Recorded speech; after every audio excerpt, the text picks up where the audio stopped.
On episode 51, I continue my chat with Beth Monaghan about fear and the future of PR. Today, it's all about the real world. Hi, it's Mark Reed Edwards. Beth Monaghan of Ink House is back, and we'll continue our chat in a moment. Next episode, we have the great Professor Francesca Gino of Harvard Business School here to talk about her book, Rebel Talent. And soon, we've got Alex Withers of InMotion Now in to talk about his firm's in-house creative management survey. Lots more in store, so stay tuned. I want to invite you to have a listen to my other venture, the Innovation Podcast, the iPod we call it, with Garnet Harriman. Lots of fun stuff happening there. Head over to theinnovationpodcast.co to tune in.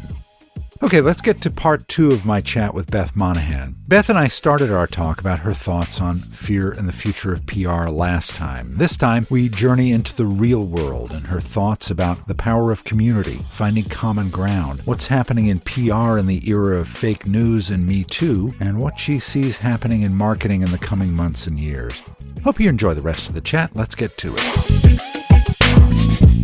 Person-to-person interactions are important, as we said earlier. Can you delve a little bit more into that? Yeah, we talked about listening, but person-to-person is also, if you're person-to-person, you should be listening. But we're so used to having our phones everywhere with us. And I've seen a trend in marketing and in actual real life to get people to put their phones away. And in some cases, it's because of intellectual property, like at the Prince Museum in Minneapolis. But in others, at weddings, it's to make sure that you have a real experience with somebody. I mean, what if you actually have to talk to people? And so how do we apply that to marketing? I think real world events are back. People are finding them to be really effective. We did a campaign with the mayor of Boston to plan for 2030 where, it was on the street getting people's input to like what the city should look like in 2030. And it was really successful. So thinking about ways where people can actually talk to you in the real world are really powerful. That's interesting because so many connections with people these days are electronic, are based on relationships that were built in Twitter or on LinkedIn or in Facebook. And the ones that become really valuable are the ones where you can sit eye to eye with someone and hash something out. Yeah. And you'd be surprised at what you can, if you're actually paying attention and you compel yourself to be present.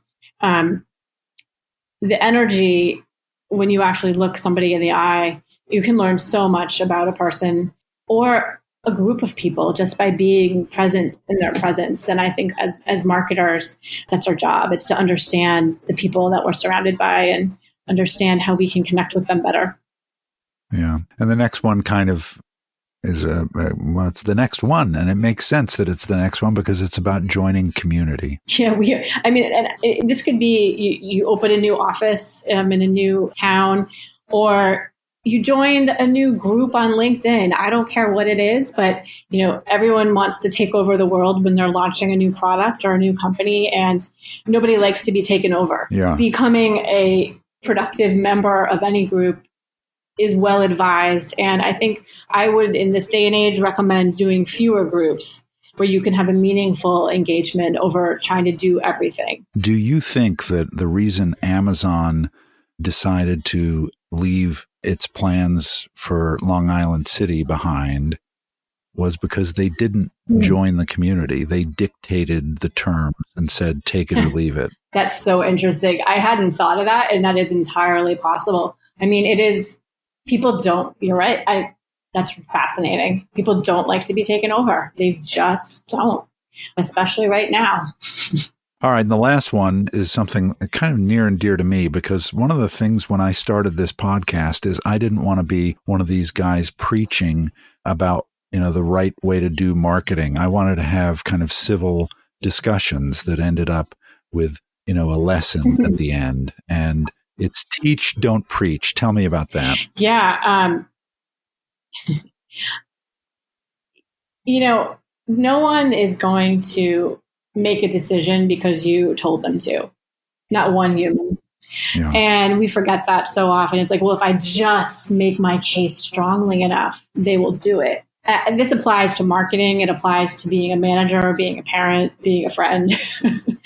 I think if you want to have a meaningful impact, you have to help people come to their own conclusions by being open to their questions, by asking them other questions, by accepting what they have to add to the conversation, and then having a discourse, just as you described, as you would like for your podcast. I've seen academics do this, by the way, who sit on polarly opposing sides of the political spectrum.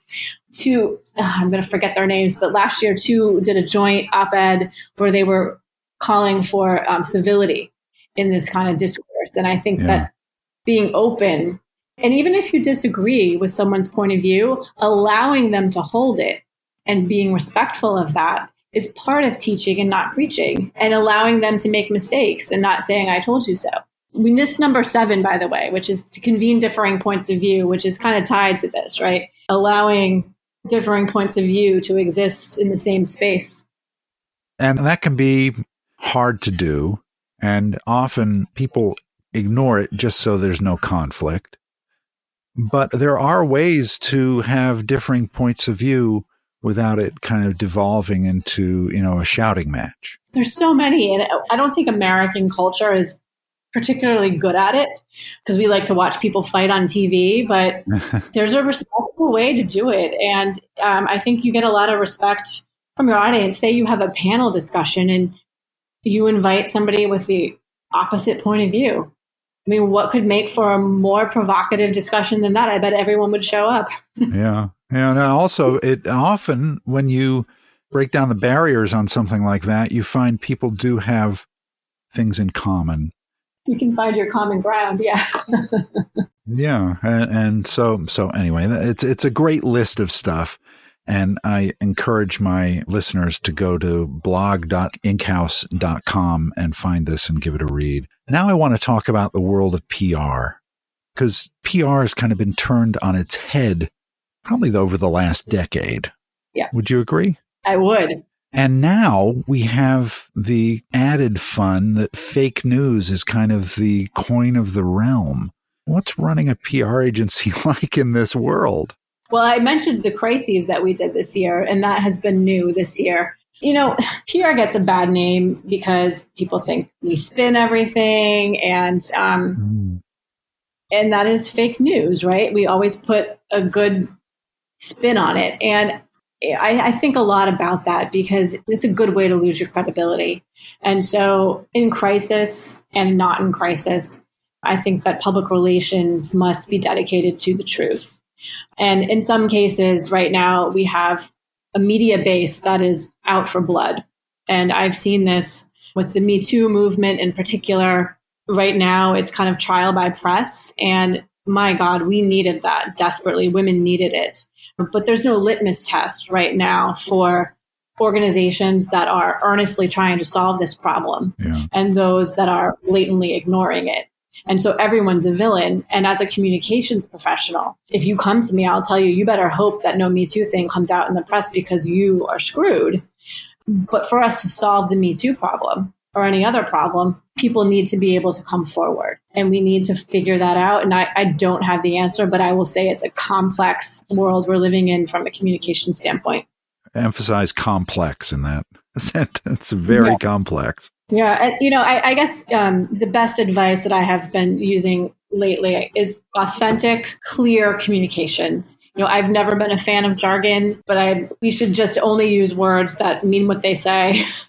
And, be authentic about if this is an advertisement, if this is a paid relationship with an influencer. I think the truth is always the best, and it's the best way to create your community. And don't you really find out what you're made of, what your client's made of when there is a crisis and you have to tell the truth. Oh, you do. And you have to kind of give the unvarnished truth, right? Yeah. I mean, we've resigned a few clients because of that. Yeah. Yeah. I mean, we won't work with a client who is not going to tell the truth in a crisis. It's a good thing.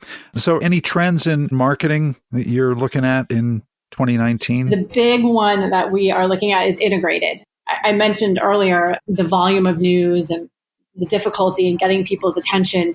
The other challenge that we face is people don't go to the NewYorkTimes.com anymore, never mind all the other websites. So we have to the value of media coverage is brand awareness and credibility, but getting people to see it is a whole other thing. Yeah. And so we are integrating best practices from digital marketing to make public relations more effective.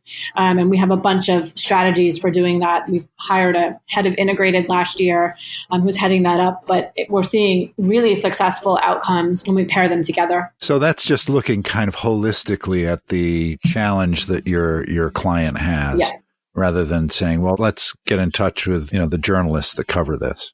Yeah. And we still, people come to us for media relations, but then once we get a New York Times placement, what do we do with it? Right. Right. Now we need to share it on our social channels, of course, but how can we visualize it to make it interesting on Instagram? How can we create some charts out of it in a newsletter that we can send via email to our existing client base?